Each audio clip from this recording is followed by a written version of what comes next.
And welcome back. This is Your Voice, Your Vote. And like so many things these days, education has become part of the political fight, especially now in the middle of a global pandemic. A lot of the political fight is over sending kids to school during this pandemic or keeping them at home. Joining us now to talk about the immediate future of schooling in our valley is Clark County Education Association President Marie Neisess. And thank you so much for joining us right now. Thank you. Well, Trump and Biden have differing views on school choice when it comes to using public money to help pay for private education. The president supports it. The former vice president does not. How important is this issue to CCEA, and which position, by the way, has the students' best interests in mind here? Well, clearly we're here advocating for students as well as educators and their safety. And for many, many years, Clark County has not had the proper funding. And now more than ever, dealing with this pandemic, that has come to the forefront. So while the presidential race is very important, our local races are just as important because we need leaders who are going to advocate for more funding for CCSD. So who do you feel will push harder for funding, PPE and teacher needs? Is there anybody that you feel that will really be an advocate for that? Well, our local legislators need to advocate for that, as well as our school board races are just as important because they're going to ultimately make the decision of when we're going to reopen and what that plan will look like.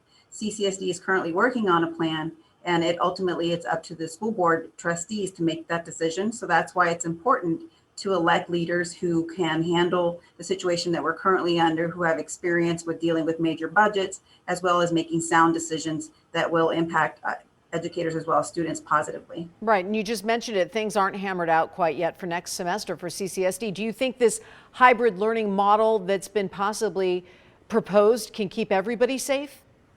I don't know that we can ever guarantee that everyone is going to be safe. I think there's got to be a lot of details that need to be worked out. I know from the perspective of an educator, it is overwhelming to think about transitioning into something different because there's going to be a lot bigger of a workload for them.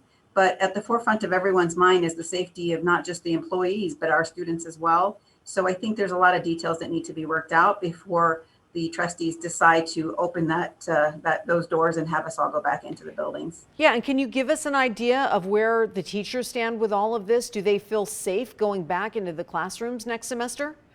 Well, I mean, clearly at the forefront of everyone's mind is the what's best for students. And we all understand that what's best for students is being in the buildings. But at the same time, what does that look like? Because our classes are overcrowded. So the safety issue is a number one concern. We have some educators who are so burned out on the distance learning model that they want to go back into the building, but they want to do so safely and as safe as possible for our students as well. Has the teachers union taken a stand on endorsing a candidate for the presidency? And if yes, which candidate and why?